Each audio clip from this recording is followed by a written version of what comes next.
আমরা একটা rice cooker কিনছি কালকে। রাইস কুকারটা কিয়াম ব্র্যান্ডের ছোট মিনি রাইস কুকার। এই রাইস কুকারের সাথে আমরা এই প্রোডাক্টগুলি পাইছি। এখানে আছে রান্না করার একটা বোল।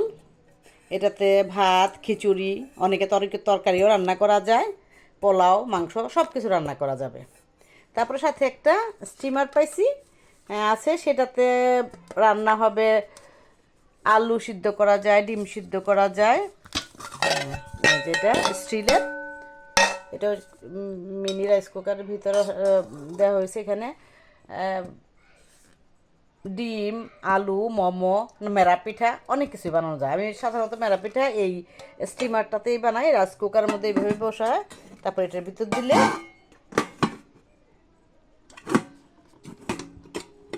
মেরা পিঠা হয়ে যায়। তারপরে আমরা পাইছি সাথে একটা, এখানে একটা রাইস দেওয়ার, চাউল দেওয়ার জন্য চাউলের পট, ছোট্ট একটা চাউলের পট আছে এটাতে। তারপরে আছে একটা চামচ, ভাত নেওয়ার একটা চামচ, স্পুন। এটা হলো এটার কেবল।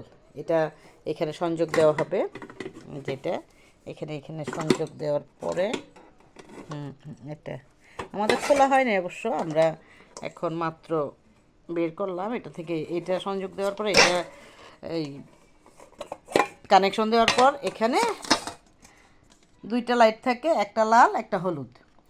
আমরা লাল লাইটটা অন করব, ভাত হওয়ার পর বা যে কোনো কিছু হওয়ার পর আমাদের লাল হলুদটাতে চলে আসবে। তাহলে আপনার যে যে এই রান্না করার জন্য বা আমাদের নিত্য প্রয়োজনের জন্য খুবই প্রয়োজন এটা। ভাত, আলু ভর্তা, ডাল সব কিছু রান্না হয় এই ক্যাম ব্র্যান্ডের। এটা আমরা 1700 টাকা দিয়ে নিছি এই ছোট রাইস কুকারটা। আপনারাও মন চাইলে আপনাদের প্রয়োজন মতো ক্যাম ব্র্যান্ডের একটা রাইস কুকার নিতে পারবেন। ভালো থাকবেন সবাই, আল্লাহ হাফেজ।